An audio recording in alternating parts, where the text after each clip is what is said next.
Hello friends, आप सभी को मेरा प्यार भरा आदाब और नमस्कार। मैं हूं रियासत हुसैन उस्मानी और एक बार फिर से हमारा यूट्यूब चैनल भारत दर्पण में आपका बहुत बहुत स्वागत है। जैसा कि हम जो है मानव जीवन के बारे में जो सीरीज चला रहे हैं, यानी मानव सभ्यता के बारे में जो सीरीज चल रही है, उसी को जो है आगे बढ़ते हुए आज हम जो है रोम सभ्यता की जो बात करेंगे, यानी रोम में यानी इटली, जो वर्तमान अगर हम बात करते हैं और उसके आसपास के क्षेत्र में जो है मानव जीवन किस प्रकार से जो है शुरुआत हुई, तो इसकी हम आज जो है शुरुआत करेंगे और इसमें देखेंगे क्या क्या घटनाएं घटी। इससे पहले जो है हम यहाँ पर जो मानव सभ्यता से संबंधित जो लोहयुगीन सभ्यताएं रही हैं, यानी मैंने जो है यहाँ पर ईरान, यूनान के बारे में मैं पहले ही बता चुका हूँ। और इसके पहले जो है हमने कांस्य युगीन सभ्यताएं, यानी हमने जो है मेसोपोटामिया, चाइना और जो है भारतीय सब कॉन्टिनेंट यानी उपमहाद्वीप के बारे में, और साथ ही साथ जो है मिस्र की सभ्यताएं भी पहले देख चुके हैं। तो अगर आपने जो है ये पहली वीडियो नहीं देखी है तो पहले अगर इसको आप देख लेंगे तो ये आगे की कड़ियां जो है आसानी से समझ में आ जाएंगी। तो मैं रिक्वेस्ट करूंगा पहले उनको आप देख लें, उसके बाद जो है अगर ये समझ यानी इसको जो है आसानी से समझ आ सकती है ना, क्योंकि ये एक दूसरे से लिंक है, जुड़ी हुई है ना। तो आइए जो है शुरुआत करते हैं आज जो है रोमन सभ्यता के बारे में। तो देखिएगा, सबसे पहले हम रोम को समझ लेते हैं आखिरकार रोम है कहाँ। तो अगर हम यहाँ पे एक चलिए मैं मैप में ही दिखा देता हूँ डायरेक्टली, ताकि आपको पता चल जाए।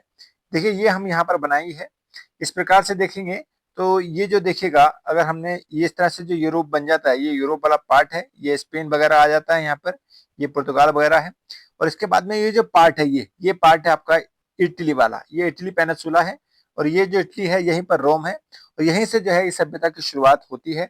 और ये जो रोम शहर बसता है उसके बाद में धीरे धीरे इसके चारों तरफ जो है मानव जीवन जो है शुरुआत होती है, और यहीं से जो है रोम सभ्यता की शुरुआत मानी जाती है। और ये रोम सभ्यता की शुरुआत जो है लगभग 800 बीसी के आसपास मानी जाती है, और ये जो है यहीं से धीरे धीरे विकसित होता है, हम देखेंगे इसमें। तो देखिएगा, जैसे मैंने बताया कि लगभग जो है 800 बीसी के आसपास में, यानी आज से लगभग कह सकते हैं वही 2825 के आसपास जो वर्ष हो चुके हैं इसको, तो इसकी शुरुआत जब जब हुई थी, है ना। तो अब जो है इसका क्रमिक विकास होता है और धीरे धीरे जो है ये विकसित होती है। इसके बाद में जो है जब इस पे एक मतलब कह सकते हैं कि जो राजशाही जो रोम है उसकी शुरुआत जो होती है 753 बीसी से होती है, यानी लगभग 750 बीसी। जो यानी बीसी का मतलब ये है कि आज से लगभग मान के चलिए 2750 वर्ष पहले जो है राजशाही रोम की शुरुआत होती है। यानी वहां पर जो है वहां के लोग जो है मानव जीवन अपना व्यतीत कर रहे हैं, और वहां पर जो है राजशाही है। राजशाही का मतलब ये है वहां पर राजतंत्र है, यानी राजा वहां पर जो है शासन कर रहा है। और ये जो राजतंत्र है 753 से लेकर 510 बीसी तक जो है ये लगभग चला है ना। इसमें अगर हम बात करें तो इसमें जो है देखिएगा, एक राजा होता था यानी जो पूरे कालखंड में, और एक जो है सभा होती थी, और एक जो है सीनेट होती थी। यानी ये तीन प्रकार की चीजें इसमें, राजा, एक सभा और एक सीनेट, ये तीनों जो है मिलकर के क्या करते थे, राजशाही जो है व्यवस्था को चलाते थे। इसके बाद में होता क्या है कि 510 बीसी आते आते आते जो है यहाँ पर जो है एक नया जो व्यवस्था शुरू होती है, जिसे हम कहते हैं गणतंत्रात्मक, यानी जो रिपब्लिक होता है वहां पर जो है ये नई व्यवस्था आती है, यानी गणतंत्रात्मक व्यवस्था आती है। और उसके बाद में जो है 510 से लेकर के ये 27 बीसी तक जो है ये व्यवस्था चलती है। इसमें अगर हम बात करते हैं तो देखिएगा, इस व्यवस्था में दो तरीके से जो राजनीतिक पॉलिटिकल जो मान लीजिए क्लासिफाइड हुआ है, वो थे इसमें एक पेलिवियन वर्ग था, यानी एक पेलिवियन वर्ग होता था, और एक पैट्रिशियन वर्ग होता था। पेलिवियन वर्ग में मान के चलिए ऐसे लोग आते थे जो मतलब जैसे श्रमिक लोगों के लिए ये दास हैं, जो इस तरह से लोग हैं, तो ऐसे लोग इसमें आते थे जो पेलिवियन वर्ग में यानी निम्न वर्गीय लोग हम कह सकते हैं। और अगर हम पैट्रिशियन वर्ग की बात करते हैं तो इसमें ऐसे लोग आते थे जो है उच्च वर्ग से होते थे, है ना। तो देखिएगा, तो जहां पर देखिए जब इसमें राजनीतिक जो अगर व्यवस्था की बात करें तो दो तरीके से जो लोग इसमें नजर आ रहे हैं, पेलिबियन और पैट्रिशियन। तो इसमें जो है जाहिर सी बात है, जब इस तरह से जो है समाज बटा हुआ है, यानी पॉलिटिकल कंडीशन में देखेंगे, जैसे आज के दौर में हम देखते हैं ओबीसी है, एससी है, एसटी है, तो ये समाज जो है उस तरीके से बटा हुआ था पॉलिटिकल मैटर्स में, है ना। अगर हम बात करते हैं वही जो सामाजिक जो है वो दृष्टि अलग थी, जिसे हम देखते हैं सामाजिक दृष्टि में थोड़ा सा अलग होता है, तो वहां पर हम देखते हैं, है ना।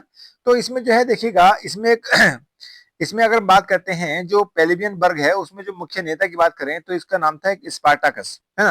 तो ये एक दास था और दास नेता रहा। और इसके साथ इसके अगर हम विपरीत देखते हैं जो पेटिशन वर्ग यानी जो उच्च वर्ग था यानी जो हाई क्लास के जो पॉलिटिक जो क्लास थी उसमें एक पेम्पा और एक जूलियस सीजर और एक ऑक्टोवियन सीजर, यानी जूलियस सीजर और ऑक्टोवियन सीजर जो चचा भतीजे हैं। और इन्होंने जो है देखिए यहाँ पर जो पेटिशन वर्ग है और इनके दोनों के बीच में यानी पेलिबियन वर्ग के बीच में जो है ये रशाकशी जो है वर्गों के बीच में चलती रहती थी कि किस प्रकार से जो है हम इस पर हावी हो जाए और दूसरे एक दूसरे पर जो है हावी रहने की कोशिश करते थे।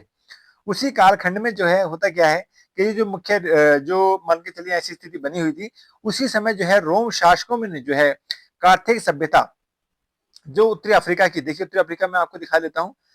उत्तरी अफ्रीका का अगर हम देखें बात करें तो ये जो पार्ट है ये अगर हम देख रहे हैं ये जो पार्ट है ये उत्तरी अफ्रीका है। इस तरह से लीबिया वाला पार्ट आता है, मिस्र आ जाता है, मिस्र का पार्ट ऊपर का इस तरह से ये बन जाता है ना। तो ये ट्यूनिशिया वाला पार्ट हो गया। तो इस जो मतलब कोस्टल एरिया है इस कोस्टल एरिया में जो है कार्थेज सभ्यता के जो लोग रहते थे तो उस समय जो है यहाँ रोम सभ्यता के लोग यानी रोम की जो गणतंत्रात्मक व्यवस्था है वहां के शासकों ने जो है इस पर भी कब्जा कर लिया। और अंततः क्या हुआ देखिए ये इस प्रकार से जो है पूरा एक जो है एक अच्छा खासा जो है अपना मतलब राज्य स्थापित कर लिया था। और अगर हम बात करते हैं वो किस तरह से देखिएगा, जैसे मैंने यहाँ पर बनाने की कोशिश की है कि ये जो पार्ट है ये वाला पार्ट ये और इसके बाद में ये कुछ इस तरह से जो है पूरा का पूरा जो मेडिटेरियन सी है यानी भूमध्य सागर है उसका जो कोस्टल एरिया है इन्होंने पूरा का पूरा जो है ये कंट्रोल कर लिया था। और हम बात देखेंगे कार्थोज जो सभ्यता थी इस पर भी जो है अपना अधिकार स्थापित कर लिया था, है ना। तो इस प्रकार से जो है हम कह सकते हैं कि इनका जो है काफी जो है हद तक जो है इन्होंने इस पर कब्जा कर लिया था और अपने अंडर में ले लिया था। अगर हम बात करते देखिएगा ये एशिया माइनर है, एशिया माइनर को भी जो है इन्होंने अपने कब्जे में ले लिया था। तो इस प्रकार से जो है हम कह सकते हैं कि जो है रोम जो प्राचीन रोम है उसमें जो गणतंत्रात्मक व्यवस्था है उन्होंने जो है जब जूलियस सीजर हम बात करेंगे देखिएगा तो जूलियस सीजर के आते आते जो है यहाँ तक पूरा का पूरा कब्जा कर लिया है ना। तो ये देखा हमने। तो ये जो हम बात करते देखिएगा इस काल में क्या होता है रोम शासकों ने जो है जो कार्थेज सभ्यता थी उसका उत्तरी अफ्रीका के तटीय क्षेत्रों में फैली हुई थी उस पर जो है 246 से लेकर के 146 बीसी तक जो है युद्ध चलते रहे और अंतिम रूप से जो है रोम जो मतलब शासक थे उन्होंने जो है इस पर अधिकार कर लिया और अपने राज्य में इसको मिला लिया। तो ये हमने देखा।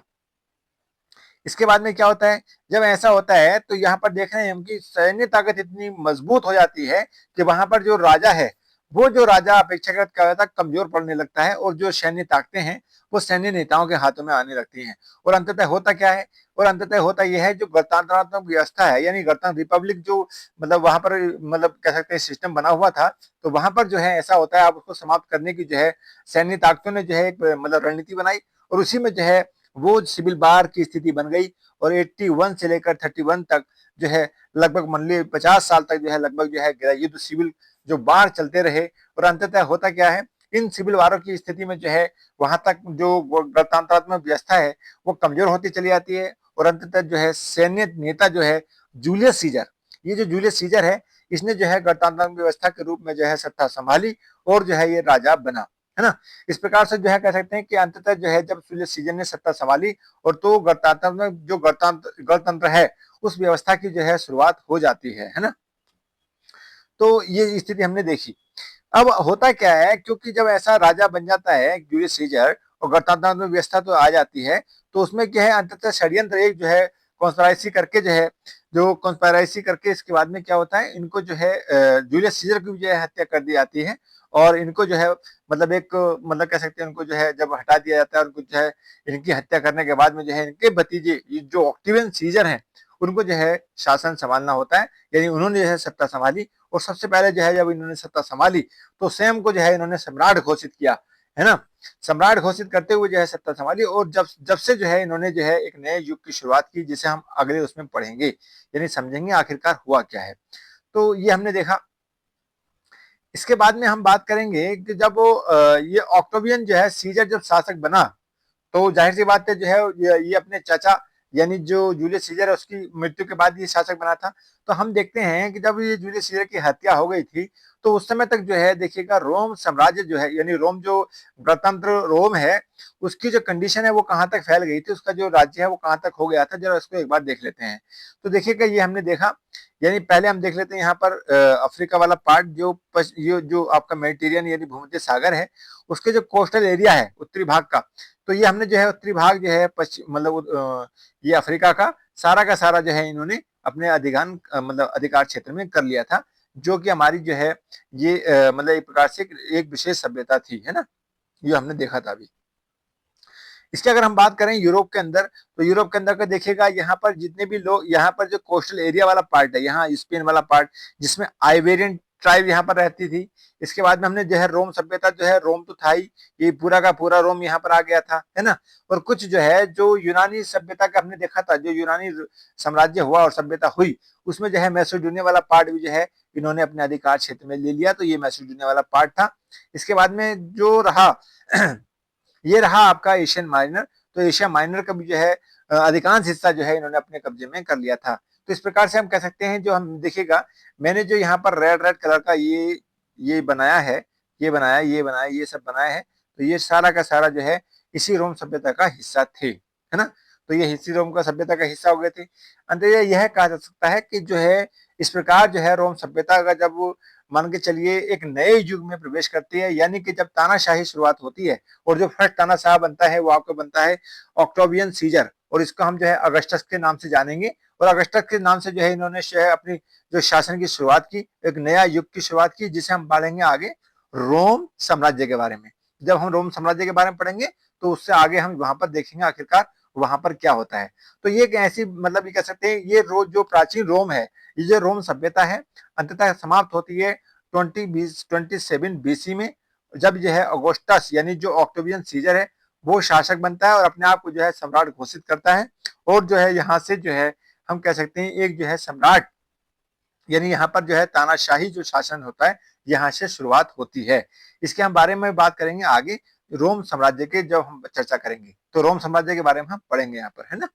तो आगे चल के तो यहाँ पर हुआ। इसके बाद में हम जो रोम सभ्यता की मुख्य विशेषताएं कह रही हैं एक बार उनको देख लेते हैं। तो रोम सभ्यता की अगर हम बात करते हैं तो रोम सभ्यता में जो है लोग यहाँ पर जो है प्राकृतिक पूजा कर रहे हैं, यानी प्राकृतिक पूजा करते थे।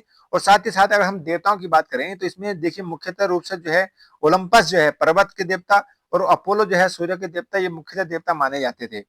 इस आधार पर हम और दूसरे देखते हैं कि ये सभ्यता के लोग जो है अपने पूर्वजों की भी पूजा करते थे, जैसे हमने देखा था अभी यूनान में भी देखा हमने, जो है ईरान में भी देखा, और इसके पहले जो है मिस्र में भी देखा हमने, यानी जो हमारी मेसोपोटामिया सभ्यता रही उसमें भी देखा। तो ये जो सभ्यताएं हैं उनमें जो है लगभग विशेष मतलब जो विशेषताएं हैं लगभग एक जैसी ही नजर आ रही हैं।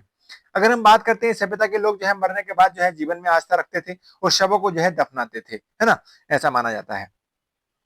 इसके साथ ही साथ अगर हम बात करें इस सभ्यता में जो है राजतंत्र और गणतंत्र दोनों व्यवस्थाएं थी, जैसे कि हमने देखा, यानी जब हमने देखा कि 753 से लेकर लगभग 510 बीसी तक जो है वो राजतंत्र रहा था, उसके बाद में जो है गणतंत्र रहा 510 से लेकर के 27 बीसी तक।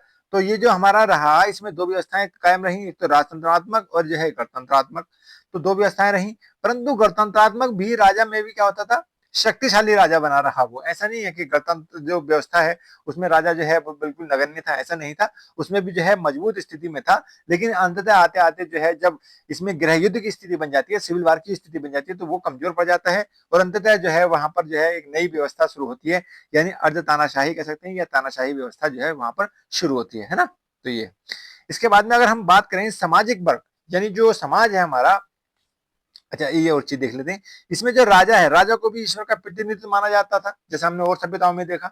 तो यहाँ पर भी जो है राजा को मतलब ईश्वर का प्रतिनिधित्व माना जा रहा है। और इस सभ्यता के बाद मतलब अगर हम बारे में बात करें तो समाज भी जो है यहाँ पर भी देखिए देखिए तीन तरीके से ही बटा हुआ है, निम्न वर्ग यानी जो लोअर क्लास है, मिडिल वर्ग यानी कि जो मध्यम वर्ग है, और उच्च वर्ग यानी जो हाई क्लास है। वही आपके आते हैं लोअर क्लास में श्रमिक हैं, किसान हैं, दास हैं। अगर हम बात करते हैं मध्यम वर्ग में तो व्यापारी हैं, शिल्पकार हैं, यानी जो मतलब कह सकते हैं जो मिस्त्री लोग होते हैं वो इसमें शामिल होते थे। वहीं अगर हम बात करते हैं उच्च वर्ग की, हाई क्लास की बात करते हैं, तो हाई क्लास में आपके शाही, अधिकारी लोग और पुजारी लोग, ये लोग आते थे। है ना? तो इस प्रकार से हमने देखा कि जो है जब हमारी जो रोम की सभ्यता हुई, कहाँ से स्टार्ट हुई, ये कहाँ से रोम से शुरू हुई, धीरे-धीरे फैलती चली गई और अंततः जो है इसने जो है जो हमारा यूरोपियन वाला कोस्टल पार्ट है, मेडिटेरियन सी यानी भूमध्य सागर का जितना भी कोस्टल पार्ट था, यानी तटीय भाग है, चाहे वो यूरोप में रहा हो, चाहे वो अफ्रीका में रहा हो, लगभग-लगभग जो है संपूर्ण क्षेत्र पर जो है इन्होंने अपना अधिकार कर लिया था और ऐसा जो है मान के चलिए इन्होंने अपना एक राज्य स्थापित कर लिया था। लेकिन अंततः होता क्या है, जब ये तानाशाही स्थिति जो आती है तो इसको हम एक नए युग में पढ़ते हैं, जो हम बात करेंगे अगले यानी अगले जो हमारा वीडियो होगा इस पे रोम साम्राज्य पे होगा और रोम साम्राज्य पे जो है हम इसकी बात करेंगे, इसी कड़ी को आगे बढ़ाते हुए हम इस पर बात करेंगे, है ना? तो ये हमने देखी रोम सभ्यता के बारे में, तो ये प्राचीन रोम सभ्यता है ना? तो आज के लिए मैं बस यहीं पर रोकना चाहूंगा। तो जाने से पहले मैं आपसे रिक्वेस्ट करूंगा कि हमारे जो यूट्यूब चैनल भारत दर्पण को जो है सब्सक्राइब भी करते रहें और साथ ही साथ जो है वीडियोस को हमारी शेयर भी करते हैं। तो आज के लिए बस इतना ही। जय हिंद, जय भारत, धन्यवाद।